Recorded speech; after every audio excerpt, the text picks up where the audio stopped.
But we're going to talk about something deep today. We're going to talk about anger and how deep sometimes that anger goes, and that it's just kind of, it's deeper than what happens in that moment. And sometimes we have these like explosive, angry moments, or somebody around us does, and we're going like, oh, well, what's that from? Like, and really it's something really deep that has been just festering there the whole time. I don't know, years, months, weeks, who knows how long. Sometimes we push our anger down into our sacral chakra and don't express it and allow it to come out.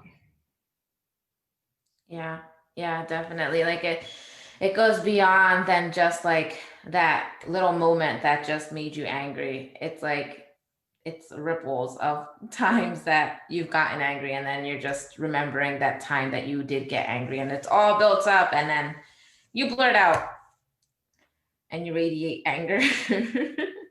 Yeah, definitely. Definitely, definitely happens. And it has a lot to do with not expressing it at that moment, right? In that when it actually first surfaces, we maybe don't express it. And sometimes we maybe don't understand what it is. And Mhm. then we just kind of like push it down, and then it layers and layers and layers and layers and layers. Like, think about it this way. What's in, like, think of something that somebody does that really, really, really annoys you.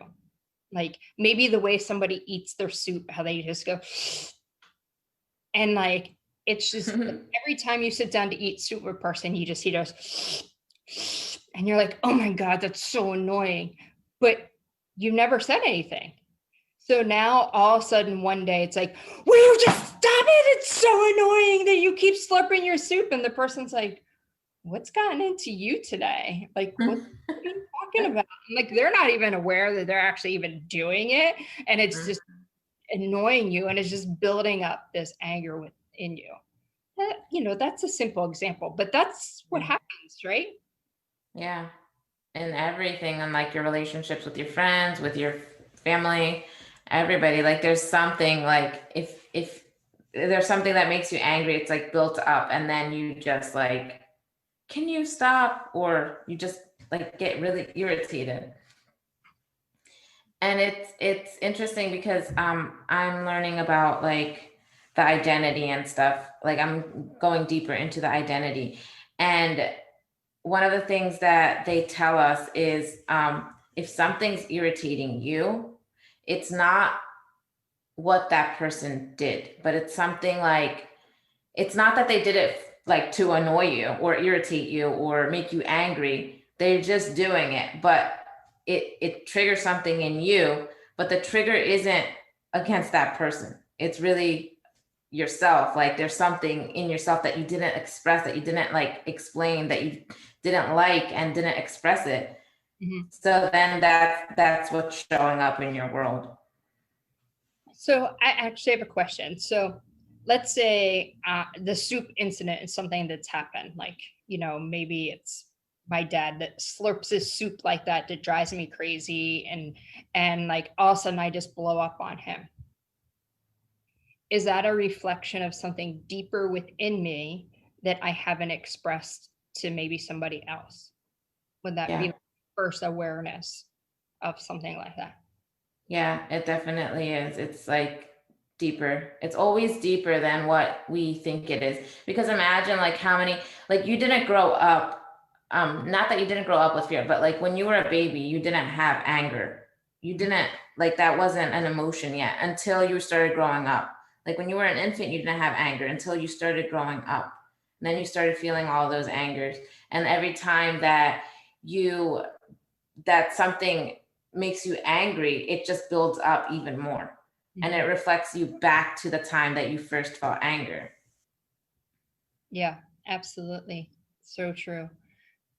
What I heard when you were talking was the only thing that you know when you're born is love, Yeah, and yeah, all those other things that we develop along the way are the opposite of love so that we can actually understand love deeper and allow ourselves to go deeper into ourselves. And Yeah, but I think a lot of it has to do with you allowing it, you know, because sometimes we don't even allow it. We don't allow more love to come in. We don't allow ourselves to feel the love, to see the love in things. mhm. It's Yeah, really about allowing yourself to do it too. yeah, it and going into your shadow, your darkness. One of my favorite things is to ask people, "Are you afraid of the dark? Are you afraid of the light?" In order to get to the light, you have to go through the dark. So it's kind of like there's really not a clear cut answer to that, but in some aspects it is. But going into that dark spots, those, and we call it dark, but it's our shadow work, whatever you want to refer to it. But going into your anger and learning about your anger and where it's actually coming from. And when you actually begin to start to do that, that's when you actually start to let the love in. Because in that moment, when you make that decision that I'm going to figure out what's making me angry and really start to work on that, you let love in. And so maybe when you start to do it and you start to go into the anger and you start to go into it, and then you like stop because something comes up and maybe you're not ready to go that deep. You made that first step. You connected to another part of love within yourself. But you went like this because you're not ready. And that's okay because we go through this journey. And when you're ready, you're going to take that next step, Yeah. whatever Yeah. direction that is. Because the next step may not be going into more love, it may be going into more anger before you get there. Yeah. Yeah. It's funny because one of the things that I was listening to a podcast and the guy was like, he goes to a shaman and he gets healings regularly. And, you know, you would think that a shaman would tell you when something's gonna, you know, fail or like something's gonna come up, but it doesn't happen that way because you're not supposed to know. Like these things are supposed to happen to you because these things are lessons to you. Regardless if you think it's a blessing or not, everything in your life is a fucking blessing. And if you look at life that way, then there's no wrong, there's no right, there's no bad, there's no good. Like it's all a lesson. It's all for us to grow, to evolve, to love even more. Yeah. And like those quote unquote bad things in our life that happen, I believe this firmly, are our journeys. That is what we are supposed to go through in order for us to grow. It's what we're supposed to experience because Yeah. we're only experiencing life. hmm That's why I have the intuitive heart call for people to talk to me about guidance because I don't like to give predictions. I like turn that part off. What I want to tap into is where is the energy right now and where is it going? Because ultimately it's your choice of how you navigate this life. And one of my favorite cards in the Angels and Ancestor deck from Kyle Gray is the Directional Guardian. That's one of my favorite cards because it says you can go, there is no one direction, basically. Like you have multiple directions to go.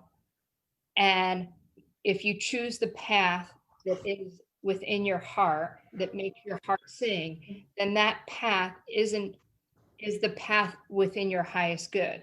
But if you choose another path, it's the path that you chose to walk because there's something else that you needed to learn.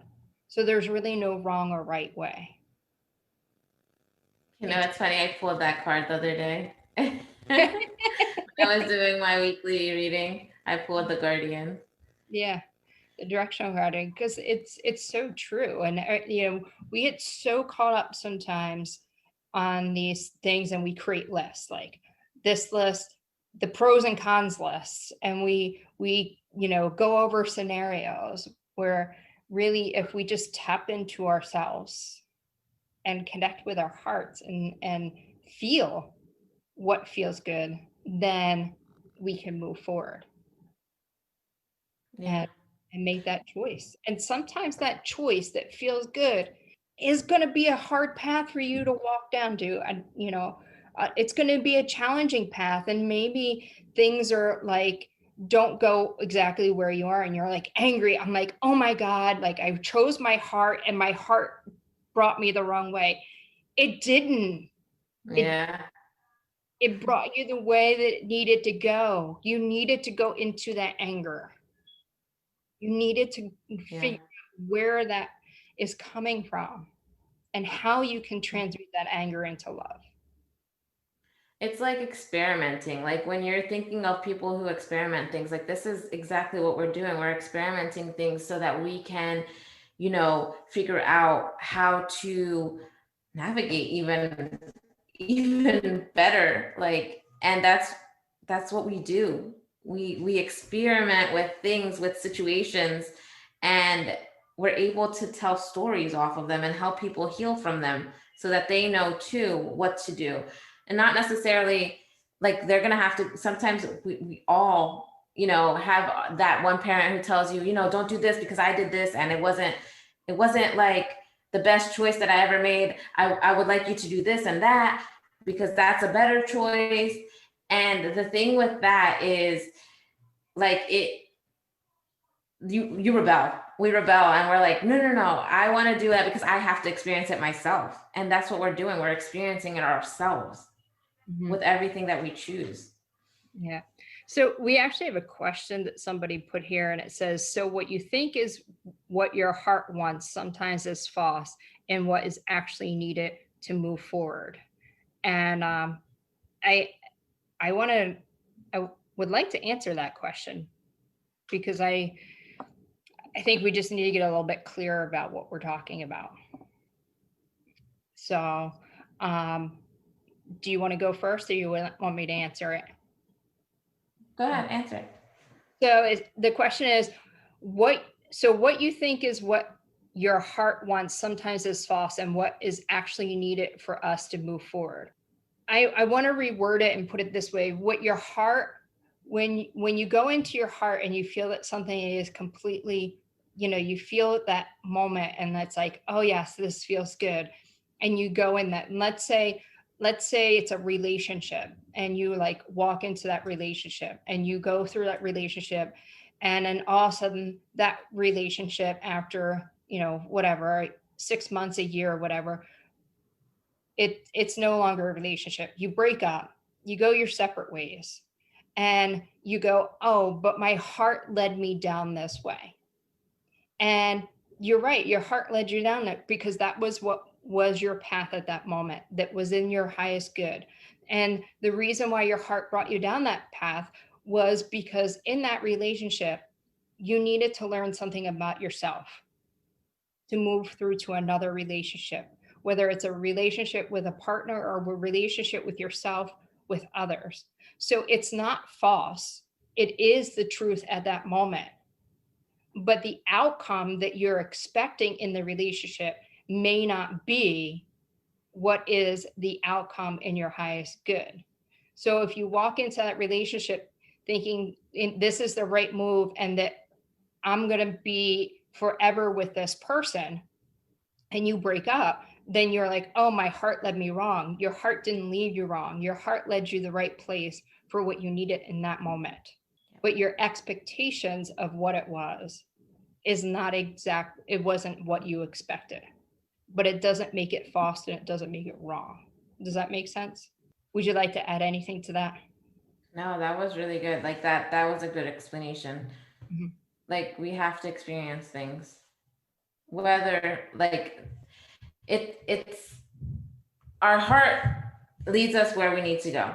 And at that moment, if it's something that we didn't expect, that we didn't want that outcome, it's still something that we needed. There's something that we need to learn from it. Yeah. There's always something that we need to learn from every situation that we're put in or Mhm. that we place ourselves in. Yeah. It's so true. And your anger goes that way. And um, sometimes parents are like, I don't understand why my son is so angry. I don't understand where all this anger coming from.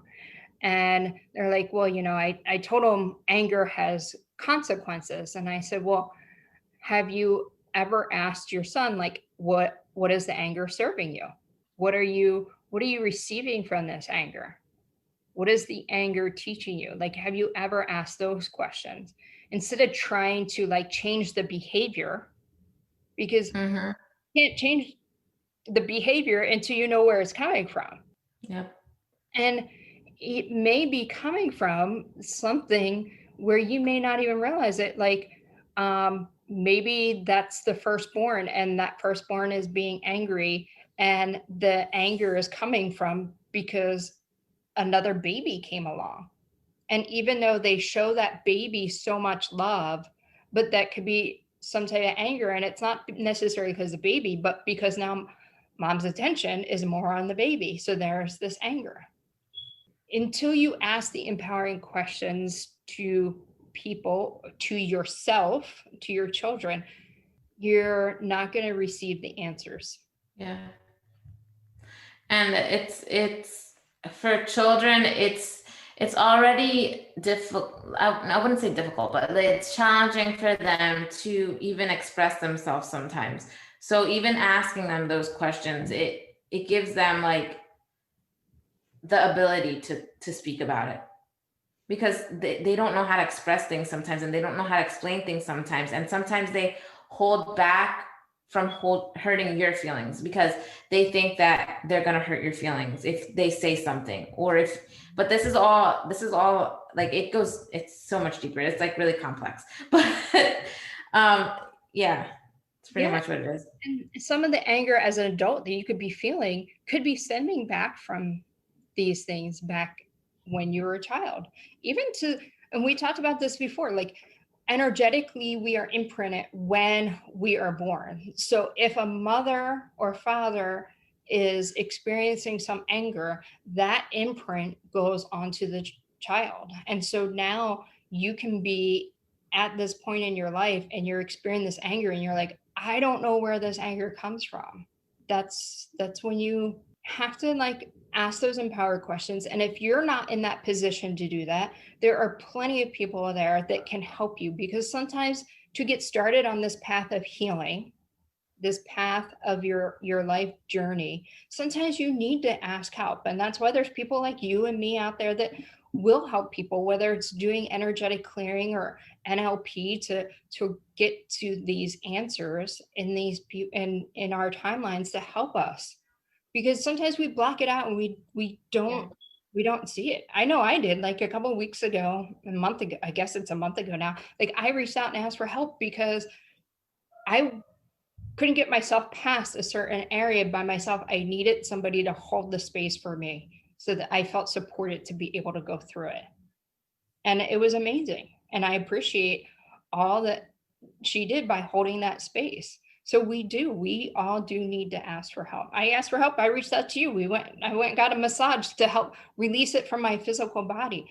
It's okay to ask for help. Even though you have to go in within and the answers are in, you still can ask for help. You don't have to do it alone. And honestly, you never do it alone. Yeah, and the thing with asking for help, it's like we often don't see our blind spots, and we need somebody to like be there to show us what's going on, because that's just the same reason why you go to your friends when something comes up. It's like you want to express yourself and you want to say all these things, and but the thing with your friends is like they might just tag along rather than giving you what you need. Like, this is what you need to see. Do you see that this is happening right now? Do you see what's going on right here? Do you see this pattern?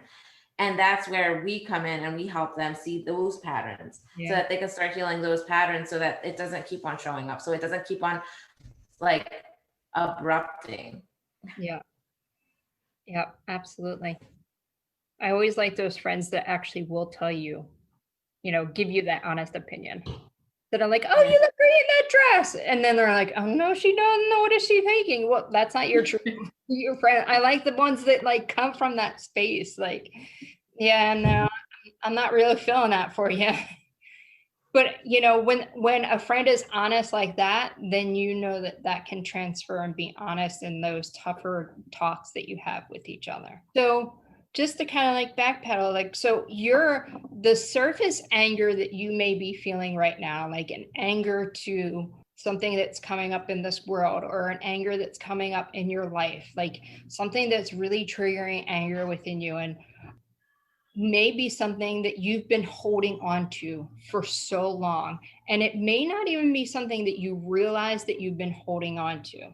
So when your anger shows up, I encourage you to take a moment and to pause. And if you can't do it in that moment because of whatever reason, when you have a chance, whether you sit in meditation or you sit down with your journal, you take the moment and you ask yourself some empowering questions about your anger. It's always good before you do any of this journaling or any of these questions or any meditation is to ground your energy in. You know, take a go into your, I like to go into my heart, because my heart is what's going to guide me. And I believe that's where we are guided. We all are guided from our heart center and our connection to our higher self and our soul. And you just take a couple deep breaths, feeling the firmness on the ground, and breathe into that, ground yourself. And then ask yourself, what is this anger showing me? What is the first experience I've had with this anger? Yeah, what is it showing me? What is it teaching me? What is it serving? Like, what is it serving me? Like, How is this anger protecting me? yeah. And listen to what your response is. And when I say listen, I listen with your heart. I always like to say listen to your heart, listen with your heart. But listening is the feeling that you get too. It's that knowing that comes through. It might be a vision that you see. Maybe you're taken back to an experience in your childhood, or you could actually just hear these thoughts that come through. So when you listen from your heart and you listen from all your senses. Yeah. Another good question is, what is this costing me? So, like, if you stayed in that anger for so long and if you hold on to it even more, what is it going to cost you? Mm-hmm. What is it going to do? Is it going to push you away from your family? Is it going to bring you closer to your family? What is that anger doing to you? What is it really going to cost you if you hold on to it even longer?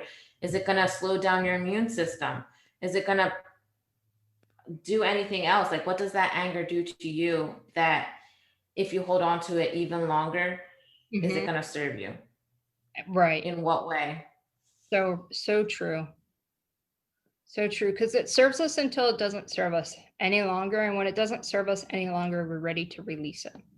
Hmm. And like, it's interesting because the anger too, it's like, okay, if we look back at a time when we got angry, maybe it served us at that moment because that is what, made us realize that we didn't like that. We didn't like what that person did. Mm.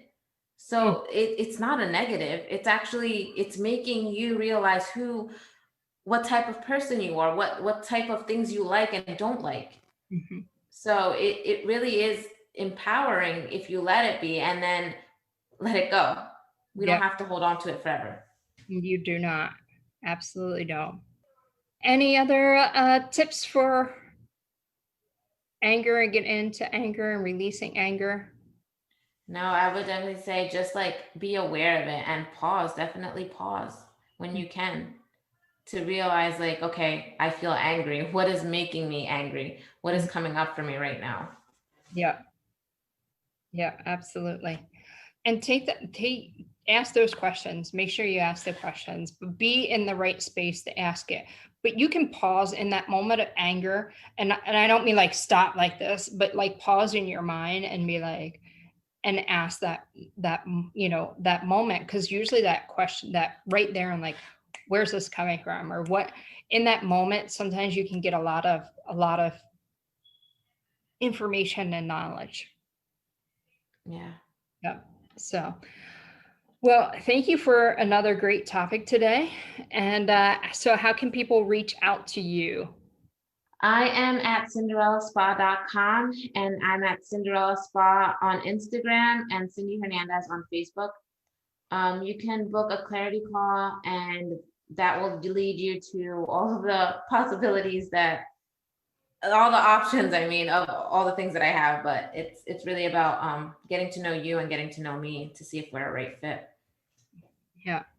And I had a massage from her on Thursday that we worked through, a hypno massage to work through releasing the fears that I was energetic releasing and in my physical body. And it was really amazing. My neck, like so much that comes through because I was holding so much in there because my fear was holding me back from speaking my truth.